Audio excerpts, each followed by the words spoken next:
নমস্কার।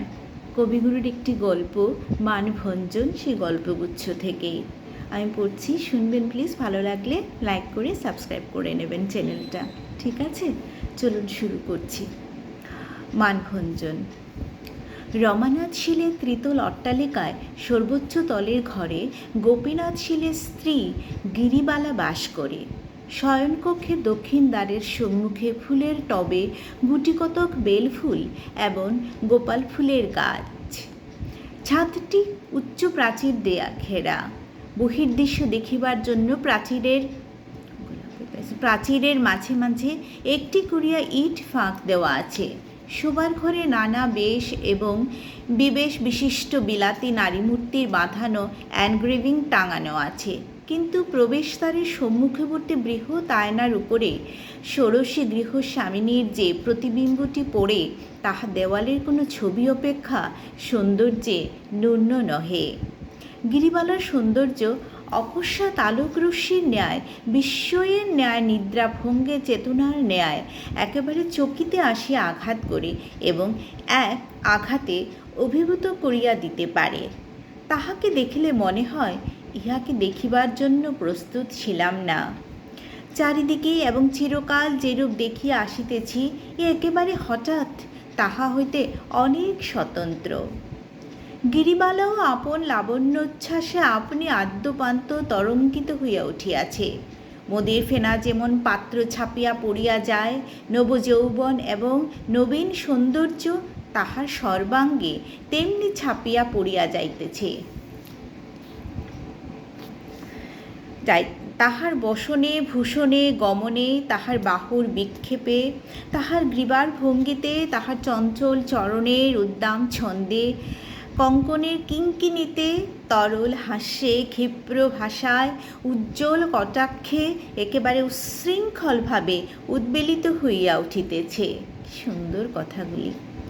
আপন সর্বাঙ্গের এই উচ্ছ্বলিত মদির রসে গিরিবালার একটা নেশা লাগিয়াছে।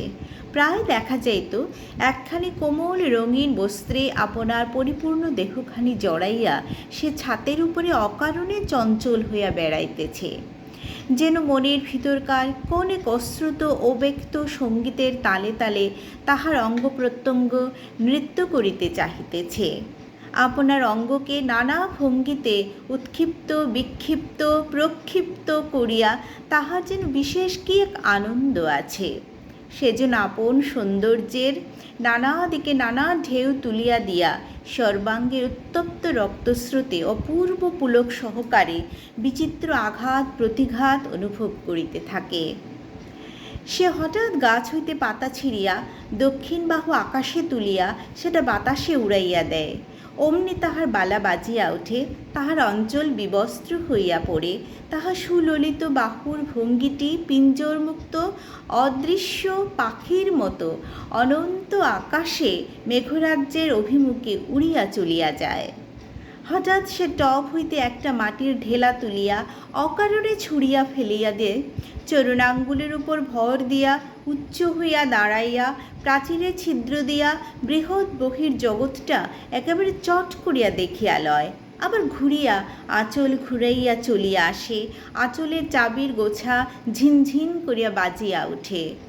চুল বাঁধিবার দড়ি দিয়া কেশমূল বেষ্টন করিয়া সেই দড়ি কুন্দদন্ত পংক্তিতে দংশন করিয়া ধরে, দুই বাহু ঊর্ধ্বে তুলিয়া মস্তকের পশ্চাতে বেণীগুলোকে দৃঢ় আকর্ষণে কুণ্ডলায়িত করে চুল বাঁধা শেষ করিয়া হাতের সমস্ত কাজ ফুরাইয়া যায়, তখন সে আলস্য ভরে কোমল বিছানার উপরে আপনাকে পত্রান্তরালচ্যুত একটি জ্যোৎস্না লেখার মতো বিস্তীর্ণ করিয়া দেয়। কি আনন্দ ওর ভঙ্গিগুলোতে, না? তাহার সন্তানাদি নাই, ধনী গৃহে তাহার কোনো কাজকর্মও নাই। সে কেবল নির্জনে প্রতিদিন আপনার মধ্যে আপনি সঞ্চিত হইয়া শেষকালে আপনাকে আর ধারণ করিয়া রাখতে পারিতেছে না। স্বামী আছে, কিন্তু স্বামী তাহার আয়ত্তের মধ্যে নাই। গিরিবালা বাল্যকাল হইতে যৌবনে এমন পূর্ণ বিকশিত হইয়া উঠিয়াও কেমন করিয়া তাহার স্বামীর চক্ষু এড়াইয়া গেছে। বরঞ্চ বাল্যকালে সে তাহার স্বামীর আদর পাইয়াছিল। স্বামী তখন স্কুল পালাইয়া তাহার সুপ্ত অভিভাবকদিগকে বঞ্চনা করিয়া নির্জন মধ্যাহ্নে তাহার বালিকা স্ত্রীর সহিত প্রণয়লাভ করিতে আসিত। এক বাড়িতে থাকিয়াও শৌখিন চিঠির কাগজে স্ত্রীর সহিত চিঠিপত্র লেখালেখি করিত। স্কুলের বিশেষ বন্ধুদিগকে সেই সমস্ত চিঠি দেখাইয়া গর্ব অনুভব করিত। তুচ্ছ এবং কল্পিত কারণে স্ত্রীর সহিত মান অভিমানেরও ছিল না, মান অভিমানেরও সদ্ভাব ছিল না। আচ্ছা, এমন সময় বাপের মৃত্যুতে গোপীনাথ স্বয়ং বাড়ির কর্তা হইয়া উঠিল। কাঁচা কাঠের তক্তায় শীঘ্র পোকা ধরে। কাঁচা বয়সে গোপীনাথ যেমন স্বাধীন হইয়া উঠিল, তখন অনেকগুলি জীবজন্তু তাহার স্কন্দে বাসা করিল। তখন ক্রমে অন্তঃপুরে তাহার গতিবিধি হ্রাস হইয়া অন্যত্র প্রসারিত হইতে লাগিল। দলপতিত্বের একটা উত্তেজনা আছে। মানুষের কাছে মানুষের নেশাটা অত্যন্ত বেশি। অসংখ্য মানুষ জীবন এবং সুবিস্তীর্ণ ইতিহাসের উপর আপন প্রভাব বিস্তার করিবার প্রতি নেপোলিয়নের যে একটা প্রবল আকর্ষণ ছিল, একটি ছোট বৈঠকখানার ছোট কর্তাটিরও নিজের ক্ষুদ্র দলের নেশা অল্পতর পরিমাণে সেই এক জাতীয়। সামান্য ইয়ার্কি বন্ধনে আপনার চারিদিকে একটা লক্ষ্মী ছাড়া ইয়ারমণ্ডলী সৃজন করিয়া তুলিলে তাহাদের উপর আধিপত্য এবং তাহাদের নিকট হতে বাহবা লাভ করা একটা প্রচণ্ড উত্তেজনার কারণ হইয়া দাঁড়ায়।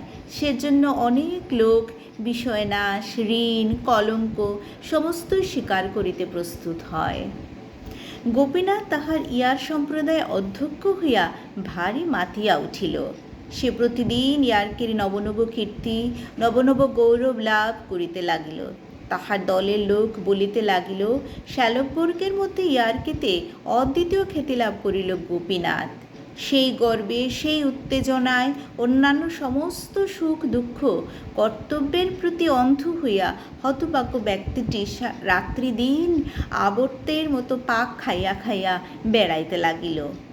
কি অবস্থা! এই কি জগজ্জননী রূপ লইয়া আপন অন্তঃপুরে প্রজাহীন রাজ্যে শয়ন গৃহে শূন্য সিংহাসনে গিরিবালা অধিষ্ঠান করিতে লাগিল। সে নিজে জানিত বিধাতা তাহার হস্তে রাজদণ্ড দিয়াছেন। সে জানিত প্রাচীরের ছিদ্র দিয়া যে বৃহৎ জগৎখানি দেখা যাইতেছে, সেই জগৎটিকে সে কটাক্ষে জয় করিয়া আসিতে পারে। অথচ বিশ্ব সংসারের মধ্যে একটি মানুষকেও সে বন্দি করিতে পারে নাই। গিরিবালার একটি সুরসিকা দাসী আছে, তাহার নাম সুধ, অর্থাৎ সুধামুখী। সে গান গাহিত, নাচিত, ছড়া কাটিত, প্রভুপত্নীর রূপের ব্যাখ্যা করিত এবং অর্শিকের হস্তে এমন রূপ নিষ্ফল হইল বলিয়া আক্ষেপ করিত। গিরিবালার যখন তখন এই সুধকে না হলে চলিত না। উল্টিয়া পাল্টিয়া সে নিজের মুখের শ্রী, দেহের গঠন, বর্ণের উজ্জ্বলতা সম্বন্ধে বিস্তৃত সমালোচনা শুনিত। মাঝে মাঝে তাহার প্রতিবাদ করিত এবং পরম পুলকিত চিত্তে সুধকে মিথ্যাবাদিনী, চাটুভাষিনী বলিয়া গঞ্জনা করিতে ছাড়িত না। শুধু তখন শত শত শপথ সহকারে নিজের মতের অকৃত্রিমতা প্রমাণ করিতে বসিত। গিরিবালার পক্ষে তাহা বিশ্বাস করা নিতান্ত কঠিন হইত না। শুধু গিরিবালাকে গান শুনাইত, দাসখত দিলাম লিখে শ্রীচরণে। এই গানের মধ্যে গিরিবালা নিজের অলঙ্কাতে অনন্য সুন্দর চরণ পল্লবের স্তব শুনিতে পাইত এবং একটি পদলুণ্ঠিত দাসের ছবি তাহার কল্পনায় উদিত হইত। কিন্তু হায়, দুটি শ্রীচরণ মলের শব্দে শূন্য ছাতের উপরে আপন জয়গান ঝঙ্কৃত করিয়া বেড়ায়, তবু কোনো স্বেচ্ছা বিকৃত ভক্ত আসিয়া দাসখত লিখিয়া দিয়া যায় না। আজ এইটুকু থাকুক, পরের আরেকটু আছে, পরের অংশতে পড়ে নেব। সুন্দর গল্পটা, কি সুন্দর, একদম অলঙ্কারে পরিপূর্ণ, এত সব উপমা আর শব্দ স্মরণ কবিগুরুর পক্ষেই সম্ভব। খুব সুন্দরী মানভঞ্জন গল্পটি। আজ আসি, বাই।